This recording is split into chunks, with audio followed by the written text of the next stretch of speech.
အားလုံးပဲမင်္ဂလာပါကျွန်တော်ဒီတကမျှဝေပေးသွားမယ့်အကြောင်းအရာကြတော့ကျွန်တော်တို့ Adobe Photoshop ကိုအသုံးပြုပြီးတော့ကျွန်တော်နှခမ်းနီဆိုတဲ့နည်းကိုကျွန်တော်မျှဝေပေးမှာဖြစ်ပါတယ်ဒါကကြတော့ကျွန်တော်ဒုတိယနည်းတစ်နည်းပေါ့နော်ရှေ့ပိုင်းမှာတစ်ခုတင်ထားတာရှိပါတယ်ဟုတ်ပြီအဲ့တော့ကျွန်တော်တို့ဒီမှာ background layer ကိုဒီတိုင်းထားမယ် background layer ကိုဒီတိုင်းထားပြီးတော့နောက်ထပ်ကျွန်တော်တို့ကဒီပေါ်မှာ layer တစ်ခုယူပြီးတော့နှခမ်းနီဆိုမှဖြစ်ပါတယ်အဲ့တော့ကျွန်တော်ဒီနေရာမှာဒီ layer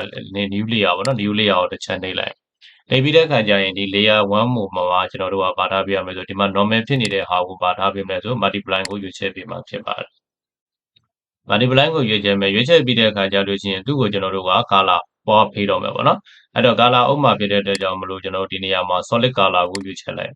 solid color ကိုရွေးချယ်ပြီးရင်ဒီ color ကကျတော့လောလောဆယ်ကျွန်တော်ဒီနေရာမှာ foreground color ကရွေးထားတဲ့အတွက်ဒီတိုင်းသွားဖြစ်တာပေါ့နော်အဲ့တော့ကျွန်တော်ကနှခမ်းနီကိုအနီရောင် color ကိုရွေးချယ်မှာဖြစ်တဲ့အတွက်အနီရောင်ကျွန်တော်တို့ရဲရဲလေးကိုရွေးချယ်လိုက်နော်ပြီးရင်ကျွန်တော်တို့ okay ပေးမယ်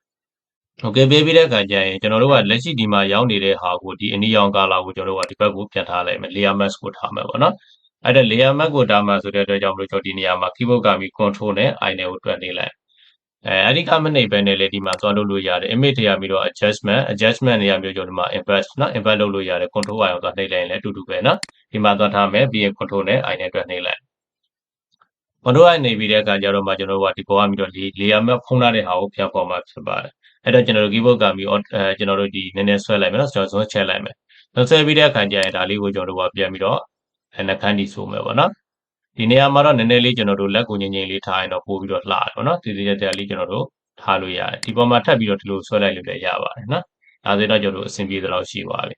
ဟုတ်ပြီအဲ့ဒီခါကျတော့မှကျွန်တော်တို့ကဘာပြန်လုပ်မလဲဆိုတော့ဒီဘက်ကိုအနီအောင်ဘက်ကိုကျွန်တော်ပြန်ထားလိုက်မယ်နော်ဒီမှာပြန်ထားပြီးတဲ့အခါကျလို့ကျရင်သူ့ပေါ်မှာကျွန်တော်တို့ right click ထောက်ပြီးတဲ့အခါကျဒီမှာ blending option ကိုနှိပ်လိုက်နော်နှိပ်ပြီးတဲ့အခါကျရင်ဒီမှာတော့လောလောဆယ်ဆယ်ဒီနောက်ခံ color ကိုနည်းနည်းလေးကွယ်တယ်ပေါ့နော်နှခမ်းသားလေးကျွန်တော်တစ်ချမ်းပဲပြပေးမယ်ဟိုတကယ်လို့ကျွန်တော်တို့ Photoshop software အပြည့်ဆိုမြင်ရပါကျွန်တော်ဒီမှာ tutorial မှာမလောက်လို့ပေါ့နော် screen ပြင်နဲ့ကျွန်တော်မလောက်လို့အဲ့ဒါတိခံပြီးကြည့်ပြီနော်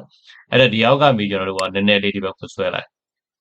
ဒါဆိုရင်ကျွန်တော်ဒီမှာ color လေးကတောက်တောက်လေးဖြစ်လာတာကိုတွေ့ရလိုက်နော် okay ဒီလောက်ဆိုရင်ကျွန်တော်တို့အဆင်ပြေပါပြီ okay ပေးလိုက်တော့မယ်နော်ဒါဆိုကျွန်တော်တို့ကနှခမ်းသားရဲ့ဒီရှိုးထားတဲ့နှခမ်းနီ color လေးကဆူဆူလေးဖြစ်သွားတာကိုတွေ့ရမှာဖြစ်ပါတယ်အဲ့ဒါကျွန်တော်တို့ဒီမှာပြန်ပြီးတော့ဟိုရတိုင်းထားလိုက်မယ်နော်ဒါဆိုကျွန်တော်တို့ကြည့်လို့လာသွားပြီ okay အားဆိုရင်အားလုံးပဲအဆင်ပြေကြလိမ့်မယ်လို့ထင်ပါတယ်ခင်ဗျာ